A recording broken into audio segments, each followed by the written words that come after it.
talked many a times about wire fraud, and that is not going anywhere. It's still getting worse and worse, and they're getting more creative. This is Las Vegas Real Estate Now with local real estate expert Harvey Blankfeld.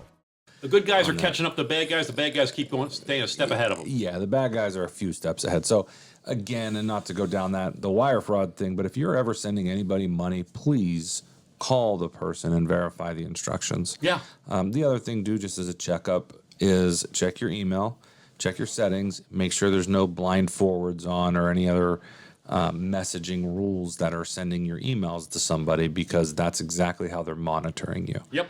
So that's the normal wire fraud spiel. But let me interrupt just a second. Sure. You said make the call, and I agree 100%. Make the call, but make the call the number you know, not the number in any email you might be getting, because that's Correct. a burner phone, guys. Right. And we've seen this happen before. So make sure you call the people you know and verify it with them before you actually push that button. And also Google the number too. I mean, Good idea. I get phone numbers that call me and then it'll come up and I'm not sure what it is, and I'll Google it to see. And 9 times out of 10, you can figure out who it is. Oh, okay. So you can double check that as well. But yeah, definitely verify the phone number. Whenever way you're comfortable with, verify it. Yep. Okay, good. I'm sorry to interrupt you. No problem. So, then we'll take the wire fraud and we'll go into just credit theft and credit fraud. And that's one of the ones that we're seeing that's rolling into property theft, because they're attacking their credit first, realizing that they do own a home. And some of the recent ones that we had a, I call them the typical fraud, but for most people they're not typical, right? Vacant land in Boulder City. Vacant land is subject to this. Yep. And under construction. This is so vacant land under construction is the reason how it was caught. Okay. Because the seller, we do inspections on land, right? So if it's vacant land, we have to do an inspection to make sure there's no broken ground. They didn't drop a porta potty on there. There's not a trailer sitting on it. Right.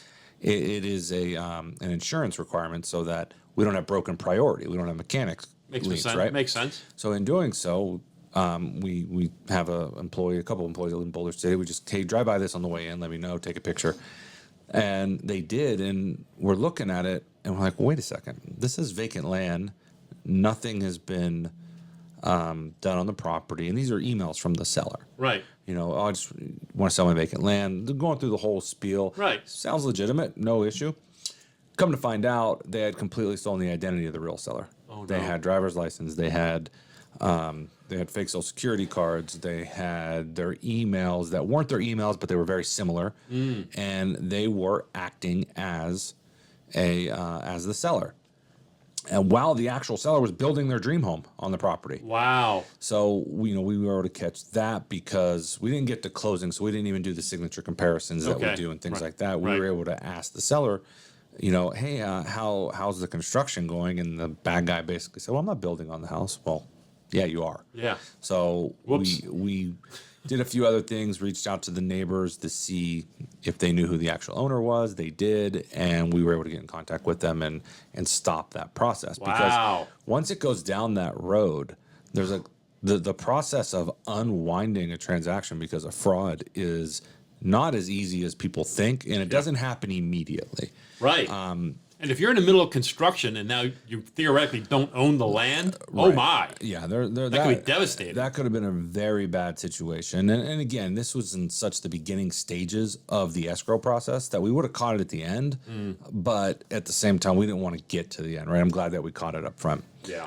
So property theft through credit theft is huge. Wow. So a couple of things that in talking with the original seller, and he reached out to attorneys and things like that and getting some stuff, and we had talked with them, and he basically said that he went back to the credit bureaus. He had to prove that it was him because of how much damage was done on his credit report. So moral of that story is monitor your credit.